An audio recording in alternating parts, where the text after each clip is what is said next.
You're live. All right, so this is Senate Health and Welfare. We're back on March 26th. And we have the pleasure of having the Vermont Cancer Center director here, which is great. Dr. Holcomb, thanks for being here and giving us information about your work with the World Health Transformation Grant. I think they're going to be very useful. Well, thank you so much for having me here. I really appreciate the opportunity to come talk to you a little bit about what we're doing across the state of Vermont and what we're doing to try to improve rural healthcare, specifically for cancer patients and patients that are at risk for cancer. I wanted to go just through a few different programs that we have either that are have started and are currently ongoing, and that we're building. And another program toward the end that we're just about ready to start. So all things that are in the early phases of implementation or are sort of shovel ready to get going. The first thing I wanted to talk to you about is on the first page of the handout here, and that's really what we're doing with our outreach and education van. We were fortunate to get philanthropic dollars to buy a van and to be able to outfit that both as a mobile laboratory and as a community outreach engagement van. So this van really serves two purposes. One is it serves as a biomobile laboratory. We bring the van out to rural high schools and we introduce really cool science to the high school students. And the van is outfitted so that we have a fluorescence microscope inside the van. We can do DNA electrophoresis, so we can look at different particles of DNA and show how you can separate that on a gel. These are things that the high school students are really not exposed to. Our hope is that we motivate them to be our next generation of cancer scientists and cancer clinicians. And in addition to just showing them what's going on, we actually have an entire curriculum. We work with the Department of Education, the Vermont Department of Education. We have an entire curriculum for the students and also for the science teachers in those rural high schools, so that we bring the science teachers into the cancer center at the University of Vermont. We show them through the laboratories. They get to experience this sort of hands-on, so that they can really bring this back to their students in high school. Question for you. Someday it might be fun for this committee to have a field trip to that lab. Oh, that is great. Could we do that? That would be great. Absolutely. Can we think about that? Yeah. We would love to do that. Yeah. We would love to. You can do the field trip here. We can bring the van back here if you'd That like. would be awesome. Or we can go out elsewhere. For instance, we have various times where we're going out to high schools. I think in about a week, we'll be at Central Vermont Career Center in Barrie. So we have different times. We want to get to every county in the state of Vermont, and so we have different high schools that have already signed up for sort of our first wave, and our second and third waves will be going out to other places. So let's plan on that. And if it sorts out that we could do it while you're here at Central Vermont, that would be really good. Okay. It helps travel time. Yeah. Sure. And our commitment here. So Sure.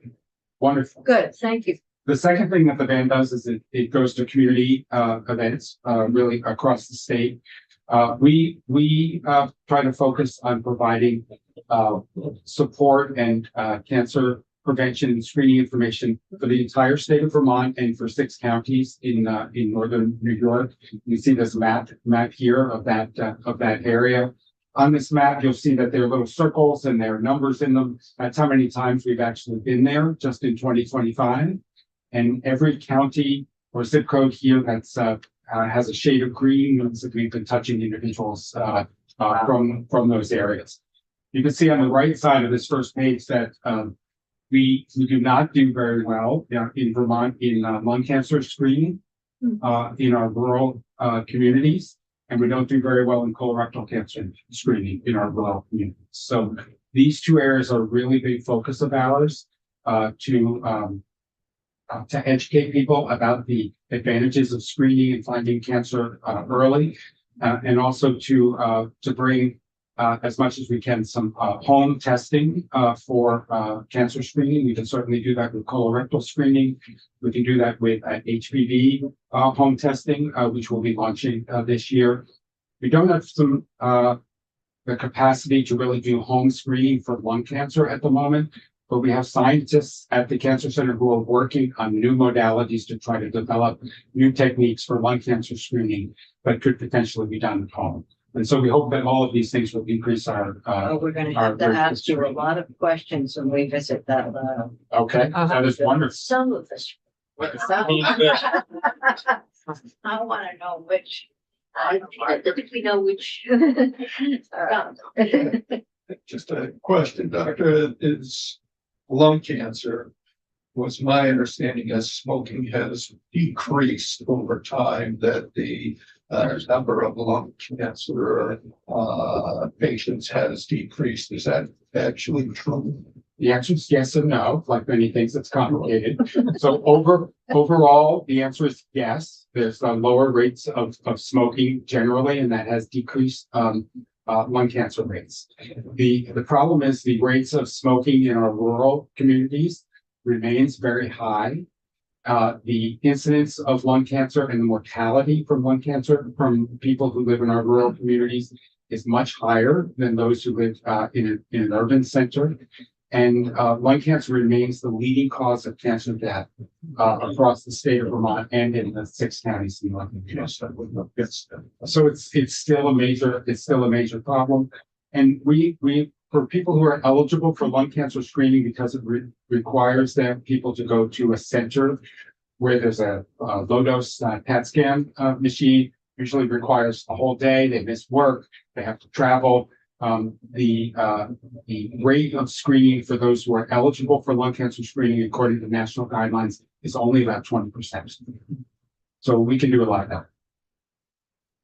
All right, I wanted to, if there's no questions about the band, the only other thing about the band I love the band. is that this year we're planning on hiring an advanced practice provider, like a nurse practitioner or physician's assistant, to staff the band, because it will be really beneficial, because that individual can then prescribe nicotine replacement therapy if need be, for smoking cessation, can order fit tests for people and follow up with their primary care providers. So we really think that will expand the depth of activities related to cancer prevention screening.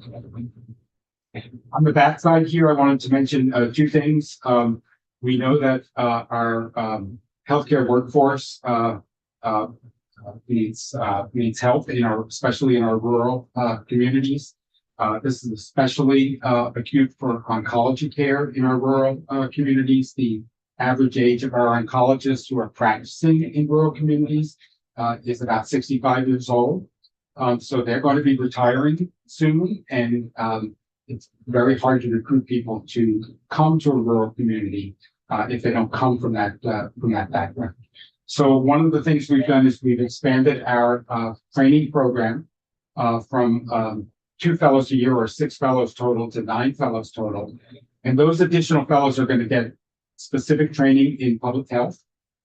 They're actually going to get a certificate in public health by the time they finish their fellowship.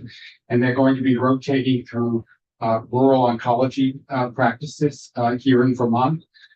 What we'd like to do is get them the exposure to rural cancer care, so that hopefully some of them will stay and be our workforce for the future. So this is a long-term project, but if we don't start while people are in training, we're not going to find those individuals to practice in our rural sites down the line. So who are the oncologists? Who are you picking? Are these residents you're picking, or is it? So these are hematology oncology fellows. They're already. So they finished internal medicine residency. They're doing training in hematology and oncology. And then we have them rotating through rural sites with oncologists that are still in practice. So right now they're rotating through Central Vermont Medical Center. We also are setting up rotations at Rutland Regional Medical Center. And we're having discussions with Southwestern Vermont as well. Cool. So that's So it sounds like it's either a replacement or an addition if you can get folks to stay. we can get folks to stay. Yeah. People need oncologists in their communities. We don't want people to have to travel to Burlington for all of their care. Yeah. We would like to do that, get them as much care close to home as we possibly can. The other initiative is that I have listed here is initiative number 3, and that's really we are thinking of reimagining how we do rural cancer care. We have a lot of patients from rural communities who come and get their care at the cancer center in Burlington, and that's great. But while they're on active treatment, very often their primary care providers in their local communities are uncomfortable caring for them because they have cancer, they're on chemotherapy or immunotherapy, and they don't really understand what all the ramifications of that are. So patients often will have issues. They'll call their primary care office and they'll get referred and have to travel to Burlington to see an oncologist. What we would like to do is set up an infrastructure to support those primary care providers in the rural communities so that we have someone always on call for them when patients need assistance that can provide the kind of oncology expertise to help manage patients and allow them to get as much care as possible close to home from their providers that they're used to having before they've had cancer. So this is really a new transformation. It requires infrastructure. It's going to require a lot of training. We've already started training sessions with primary care providers and with nurse practitioners from primary care offices to teach them a little bit about the side effects of chemotherapy, what to look for, what the problems are, also about screening and prevention. So this is really a comprehensive both educational initiative and also developing an infrastructure of support for our primary care providers across the state. It actually fits with the blueprint beautifully with the chronic care initiative. I think it absolutely does. This is something we haven't quite started yet. We hope to launch that this year. As I said, this is a shovel-ready project that I think will really benefit patients, will also benefit our primary care providers in providing additional support for them, and hopefully will reduce some of the stresses that they have and leading to retention, and so that we don't have so much turnover in our primary care. But that's a lot too for reducing the need for hospital care and keeping people out into the community. That's one of the goals that we have embedded in our primary care bill we just passed. So Yes. this fits. My question about this is that it's a new program. I mean, it sounds like it's a new program. And you asked to talk about rural health transformation program, but we have a rural health transformation grant process. Are you looking to apply for this as a new program through the grant? Is that something that you're working with AHS on? So I would say it's a new program, but it's already started. So we've already started our educational components of this, our educational portion. We did when before the grant went into to CMS from the state. Yep. You know, I submitted all of this information. I think it was specifically included in that. And I'm certainly looking out for the request for proposals as they come out to see what we could potentially apply for this program. Absolutely, I think that this fits exactly in the model of rural healthcare transformation. And I think that it is something that will really benefit cancer patients in our rural communities and provide the sort of academic expertise that we can provide from the cancer center, but allow patients to get more of their care close to home. So the answer is absolutely yes. I think that it's a great fit. I hope that, people who are reviewing, applications like this also think it's a great fit. Because we would love to do this, program. It's gonna benefit our patients, in the long run and in the short run. You took some testimony on biomarkers. Yes, Senator Cummings reported on the floor. yes. And again, the way I understood it, with some of the testimony, you can screen basically for looking at different types of cancers, and then you know how to better treat that form of cancer and things like that. It's like we're going to try at some point to try to move that forward. Are you, you know about it, obviously? Do you think it's a good investment? We use biomarkers routinely. Yes. So the answer is yes. I think perhaps what has come to your attention is legislation to make sure that there's coverage for Yeah. testing for biomarkers. I know that's a big priority of the American Cancer Society, Alzheimer's. Action Network, Alzheimer's as well. It's absolutely crucial for cancer care today. Okay. That's So I'm a GI oncologist, a GI medical oncologist, so I only see patients with gastrointestinal cancers. I see a lot of patients with pancreatic cancer, for example. About 10 to 15% of patients with pancreatic cancer have a BRCA mutation, a BRCA mutation that is normally associated with breast cancer, but also increases the risk of developing pancreatic cancer. Drugs were developed that can be used for breast cancer patients, specifically who have BRCA mutations. We can use those drugs in pancreatic cancer as well. We cannot use those drugs unless we do the genetic testing to make sure that we understand BRCA. who's going to benefit from that kind of treatment. It's a BRCA one. It's mostly BRCA2, but it can be BRCA1 as well. Okay. So we need to do this testing. It's routine. I would say that most of the time we get the testing covered, but we do get pushback under, especially for some diseases where there may not be as much of a depth of literature showing its benefit. I take care of patients with biliary tract cancers. There are 3 or 4 different genetic mutations where there's a targeted therapy available for those mutations when they occur, but they occur in a small proportion of patients, maybe 5 to 10%.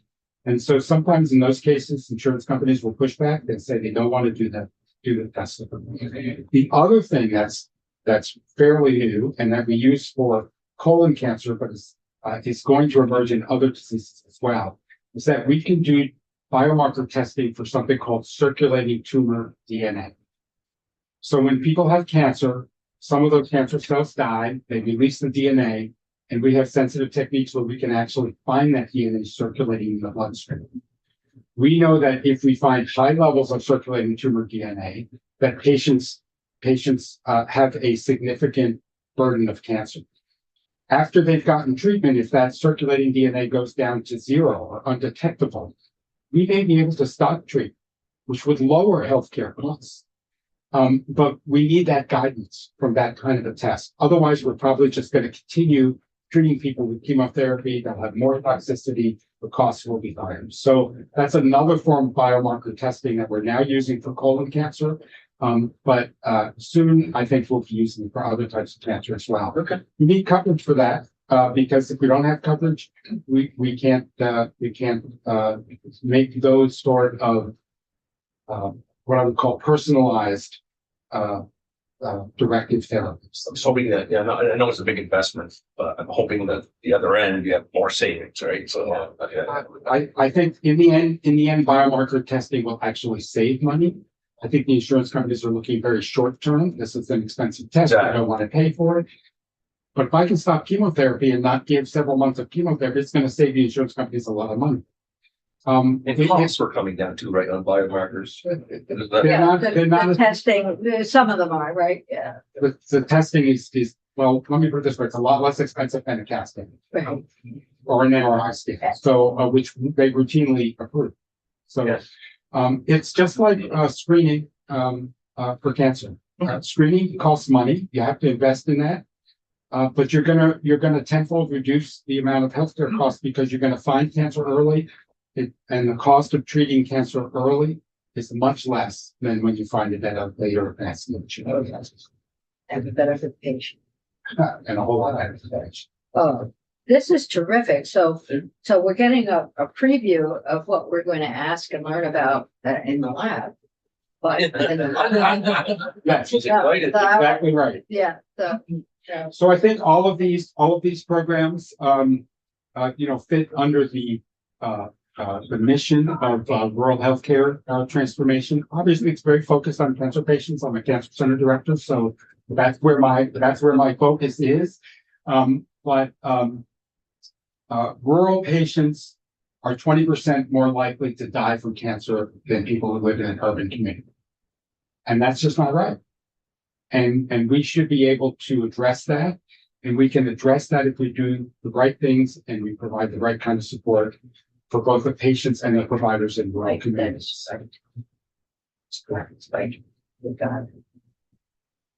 this has been great. So this is the tip of your iceberg. And we look forward to taking our field trip. And we're going to be taking testimony about the grant, the whole RHT. And I'll be sure to look for this and how applicable, what's going out with the RFPs. I'm not sure all the RFPs have gone out. It's a little bit behind from my perspective, but we'll see what we can do. I've only seen 3 come out so I far. know. So, Yeah. I'll continue to look for that. And we're always looking for other sources of funding to do these projects because we think that they're very worthwhile. We will be submitting later on this year to the National Cancer Institute to try to get the National Cancer Institute designation grant. And that'll provide some funding as well to help support some of these programs. And I think that will, the downsides of that, which are positive downsides, upsides of that, the upsides of that are that once we get that, it will also help us recruit the best clinicians and the best scientists to Vermont. And that's what we want. So, at some point in the future, we will likely ask the health committee here to provide a letter of support for that submission, which We're we glad to do hope to that. do in September. We'll be glad to do that. Let us know and we'll draft something up and endorse the assignment. Thank you. I think the main, if I gave you one message, today, it's that the Cancer Center is very focused on our rural communities here in Vermont. And, we want to address the disparities in outcomes, for cancer patients in our rural communities. We think that some of the efforts that I've described here today, will address that, at least in part. And we want to keep generating new proposals and new projects that will do that even better. Thank you. Truly, this has been terrific. I really appreciate you taking the time. You gave me a lot of time on your schedule, so this was We have. really wonderful, and It's important for a lot of different reasons. And so we appreciate the knowledge that you bring and the work that you're doing. And then this informs our work. So thank you very much. Appreciate it. and we'll look forward to setting up a Oh, yeah. an outing. Well, let's do it right here. It's a school trip. We'll turn up our little school trip. Right, either when we're going to one of the high schools or we'll bring the band down here to Oh my gosh. If to the you don't, legislature and show you all the stuff that's going listen, on. if it were here, you would be overwhelmed. Yeah, everyone. Interest, yeah. Be good. Even Troy would come in. Uh, So we're gonna call it a wrap. We're gonna go off live and thank you very much.